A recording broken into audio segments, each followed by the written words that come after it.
मानवतेचे पुजारी संत गाडगेबाबा या पुस्तकातील गाडगेबाबांचे कार्य या कथेचे आयएस दिगंबर पाटकर विद्यालयाचे विद्यार्थी अभिवादन करतात। मी कैवल्य मी तेजस एकनाथ अभंग, मी संचिता नामदेव, मी श्रीनिका विजय मोरे, मी रोहन सशेब। महाराष्ट्रात सर्वप्रथम स्वच्छता अभियान, व्यसनमुक्ती, अंधश्रद्धा निर्मूलन आणि शिक्षण कार्य राबवणारे महामानव संत गाडगेबाबा एक विद्ये व्यासपीठ होते। चालते बोलते संस्कार पीठ होते, दीनदलितांचे विद्यापीठ होते। या भूतलावर माणसाचा समाज राहतो आहे तो अनादिकालापासून। आजवर माणसाच्या जातीने अनेक विक्रम केले, पराक्रम केले, चंद्रलोकी उड्डाण केले, मंगळाला प्रदक्षिणा घातल्या, दुष्काळ दूर केले, कृत्रिम पाऊस पाडले, साथी हद्दपार केल्या। पण एक गोष्ट मात्र राहून गेली, परस्परांशी वागावे कसे याचाच माणसाला विसर पडला। माणूस माणसाला विसरला, माणूस किडा पारखा झाला। ते दृश्य पाहून बाबा वेगळले। माणसातला माणूस जागा करणे हा त्यांनी जन्माचा उद्योग केला। बाबांची रीत वेगळी, भाषा वेगळी, लिपी पण वेगळी। पृथ्वी हीच त्यांची पाठी, धरती हाच त्यांचा कागद, मराठा हीच त्यांची लेखनी, स्वच्छता हाच त्यांचा धर्म, जीवन हाच त्यांचा ग्रंथ, चिंजा हे त्यांचे भाववस्त्र, लोटके हे त्यांचे पात्र, सेवा हे त्यांचे कार्य, रंजले कांदले हे त्यांचे सोयरे, जग हे त्यांचा जगदीश, हे जग हे त्यांचे घराणे। दीनदलितांच्या अंगणात कीर्तनासाठी उभा राहणारा पुरुषोत्तम हा परमेश्वराचा दूत होता।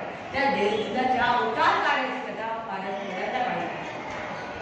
गाडगेबाबांनी बळबळ भरपूर सारा महाराष्ट्र पालथा, समाजाचं निरीक्षण परीक्षण केलं। समाजात अनेक गोष्टींच्या उणीवा दिसल्या। ही उणीव दूर करण्यासाठी समाजाच्या जवळीकीची गरज होती। फायद्याची बाजू असेल तर समाज जवळ करतो आणि तोट्याची बाजू असेल तर समाज दूर करतो। ही समाज प्रवृत्ती त्यांनी ओळखली। समाजाची जवळीक साधण्यासाठी त्यांनी सेवावर स्वीकारलं। स्वच्छता, साफसफाई, झाडलोट हे तत्व स्वीकारून झाडूचं तंत्र अवलंबलं। म्हणून बाबा लोकसेवेसाठी गावोगावी जातात। घरातल्या एखाद्या माणसाला बोलवून म्हणतात, जरा खराटा देता का?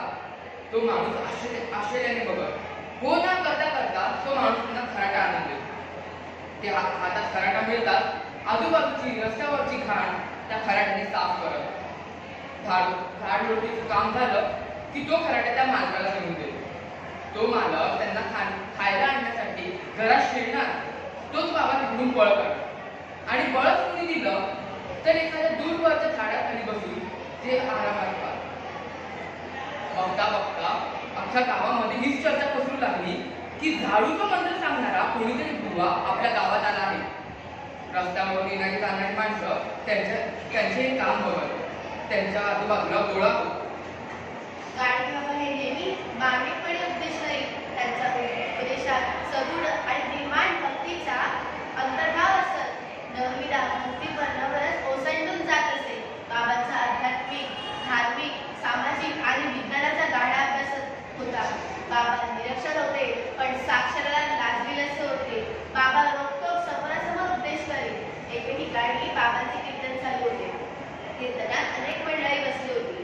बाबा अध्यात्म आणि विज्ञान याचा संदर्भ देऊन उपदेश देऊ लागले। तोच एक विज्ञानाचा प्रोफेसर मध्येच उठून म्हणाला, एक विचारू का? विचारायची। आमचं सायन्स म्हणतं इच्छाशक्ती म्हणजे एनर्जी, तिला रंग, वास्तव नाही, आकार आणि बदल तर नाहीच नाही। मग याच्यावर संस्कार कसे होणार? विचार करा ना, विजेच्या तारेत कार्यशक्ती असते हे दिसत नाही, मग विजेच्या दिव्यात प्रकाश कोण देतं? कार्यशक्ती। पण जर चुकून त्याच तारेचा धक्का लागून एखादा माणूस मृत्युमुखी पडला, त्याला जबाबदार कोण पाहतं? त्याला कार्यशक्ती।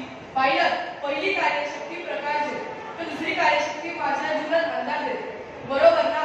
अगदी बरोबर। आता पहा बाबा, पहिलीवर दिव्याचा संस्कार झाला, तिने प्रकाश दिला, तर दुसरीवर उघड्या तारेचा संस्कार झाला, तिने मृत्यू दिली। एक प्रकाश देतं तर दुसरा अंधार देतो, एकच शक्ती पण दोन विरुद्ध काम करते ना? होय बाबा, हो। बाबांच्या या मार्मिक उत्तरामुळे प्रोफेसर निरुत्तर होऊन खाली बसले। गोपाळ